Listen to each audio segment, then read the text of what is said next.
পার্থক্য তো আছে। এক সরকার আমাকে বের করে দিয়েছিলেন, দ্বিতীয় সরকার আমাকে আসতে দেননি, তৃতীয় সরকার আমাকে আসতে দিয়েছে। তো তিনটে পার্থক্য তো আছে।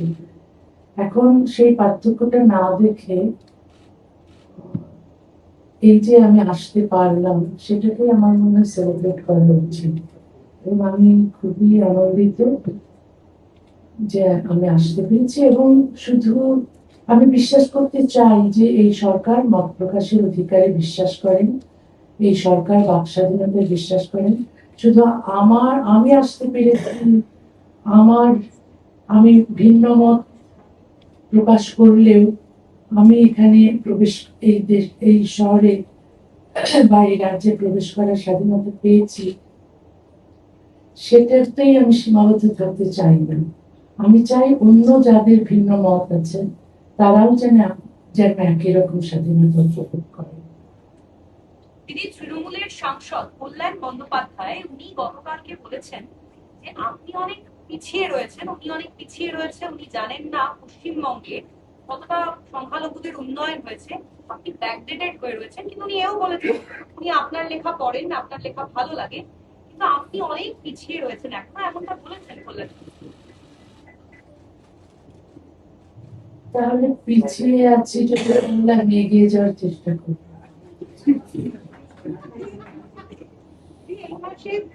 বিধানসভায় যাচ্ছে,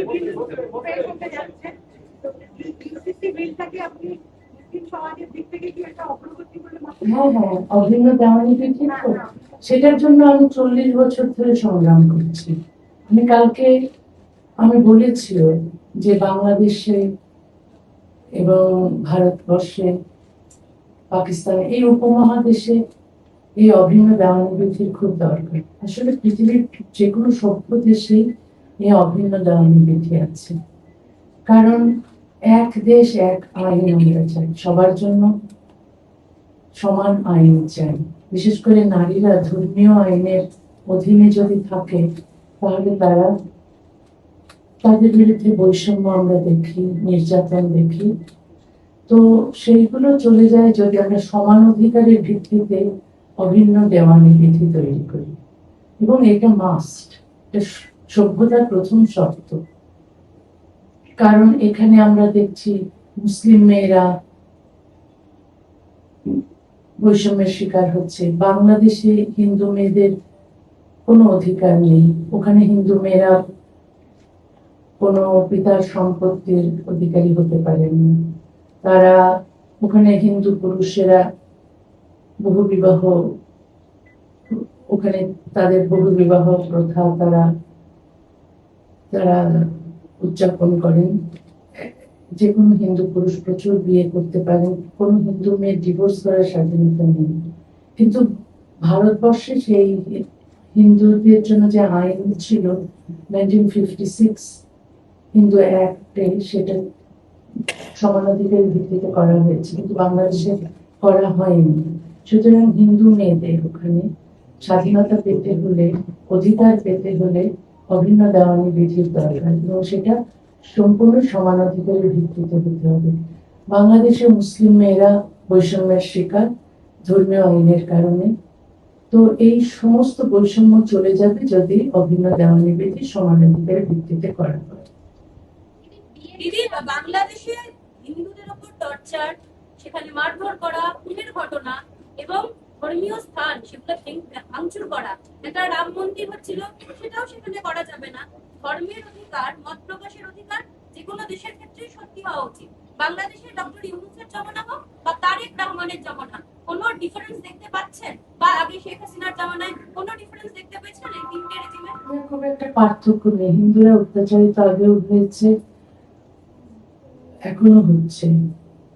যে খালেদা জিয়ার সময়, এরশাদের সময়, হাসিনার সময় এবং এখন ইউনূসের সময় এবং তারেক জিয়ার সময় একই রকম ভাবে হিন্দুরা অত্যাচারিত হচ্ছে। তবে ইউনূসের সময়টা বেশি অত্যাচারিত হয়েছে, হাসিনার সময়ে যে অত্যাচারিত হয়নি তা নয়।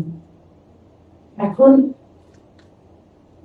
হিন্দু বিদ্বেষী মানসিকতা যদি তৈরি হয় মানুষের মধ্যে, তাহলে তো ওটা হবেই। আসলে সবচেয়ে দরকার হচ্ছে শিক্ষা, যেখানে হিন্দু মুসলিম বৌদ্ধ খ্রিস্টান সবাই সমান, সবার নাগরিক অধিকার আছে, সবারই বেঁচে থাকার অধিকার আছে, যার যার ধর্ম পালন করার অধিকার আছে, এবং কারো অধিকার নেই অন্যের উপর আক্রমণ করার। এই শিক্ষাটা যদি সরকার থেকে দেওয়া হতো, এই নানা রকম মসজিদ মাদ্রাসা করে ধর্মীয় শিক্ষা না দিয়ে, কারণ অনেক মাদ্রাসা মসজিদে এই অমুসলিমদের প্রতি ঘৃণা শেখানো হয় সেই বাচ্চা বয়স থেকে, তখন তারা ওই রকমের একটা হিন্দু বিদ্বেষী মানসিকতা নিয়ে বড় হয়ে ওঠে। তো সরকার যদি এই মাদ্রাসাগুলোকে নিয়ন্ত্রণ করে ওখানে কি শিক্ষা দেওয়া হচ্ছে, তাহলে হয়তো এগুলো অনেকটাই নিয়ন্ত্রণ করা যেতে পারে, এই এই বিদ্বেষগুলো। কিন্তু সেই রকম কোনো উদ্যোগ কোনো সরকারই নিচ্ছে না। কারণ এই সরকার, যতই সরকার আসে, তারা সবই ওই ধর্মান্ধদের ভোটের জন্য ওদের সঙ্গে আপোষ করে। ওরা যা চায়, ওরা কোনো মুক্ত চিন্তককে মেরে ফেললেও তার বিরুদ্ধে সরকার ব্যবস্থা নিতে চায় না। তারপরে হিন্দুদের উপর অত্যাচার করলেও সেই সব সাম্প্রদায়িক ঘৃণ্য মানসিকতার লোকদের বিরুদ্ধে ব্যবস্থা নিতে চায় না, কারণ মনে করে যে তাতে তাদের ধর্মীয় অনুভূতিতে আঘাত লাগবে। তখন এই কারণেই হিন্দুরা অত্যাচারিত হয়। শুধু হিন্দুরা নয়, হিন্দু বৌদ্ধ খ্রিস্টানরা অত্যাচারিত হয়। শুধু তাই নয়, আমার মতো, আমি তো হিন্দু বৌদ্ধ খ্রিস্টান কমিউনিটি থেকে আসিনি, আমার উপর অত্যাচার হচ্ছে না, কারণ আমি মুক্ত চিন্তায় বিশ্বাস করি এবং আমি ধর্মীয় আইনের বদলে সমান অধিকারের ভিত্তিতে অভিন্ন দেওয়ানি বিধি চাই। যেহেতু আমি যে ধর্ম নারীকে যৌন দাসী হিসেবে গণ্য করে, সেই ধর্মের আমি সমালোচনা করি। সমালোচনা তো করতেই হবে, না হলে সংস্কার কি করে হবে, না হলে সমাজকে, একটা অন্ধকার সমাজকে আলোয় কি করে নিয়ে আসবো, একটা পিছিয়ে থাকা সমাজকে কি করে এগিয়ে নেব। তারপর এই যে ধর্মান্ধতা, কুসংস্কার, তারপর নারী বিদ্বেষ, নোংরা পুরুষতন্ত্র এত জাঁকিয়ে বসেছে যে এগুলোর সমালোচনা না করলে সমাজটাকে বদলানো যাবে না। সেই কারণে আমি সমালোচনা করি বলে আমাকে দেশ থেকে বের করে দেওয়া হয়, আমার ফাঁসির জন্য মিছিল হয়। এবং শুধু তাই নয়, যে মুক্ত চিন্তকরা আমার মতোই কথা বলতেন, সেই মুক্ত চিন্তকদেরকে আপনারা জানেন কিভাবে নৃশংসভাবে খুন করা হয়েছে।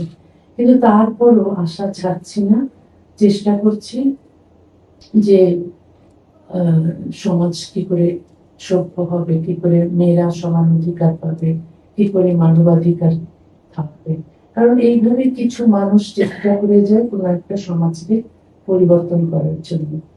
আরো ভালো ভালো খবর দেখতে সাবস্ক্রাইব করুন বাংলা হান্টের ইউটিউব চ্যানেল। বাংলা হান্টের আরো খবর দেখতে নজর রাখুন। বাংলা খবর মানেই বাংলা হান্ট।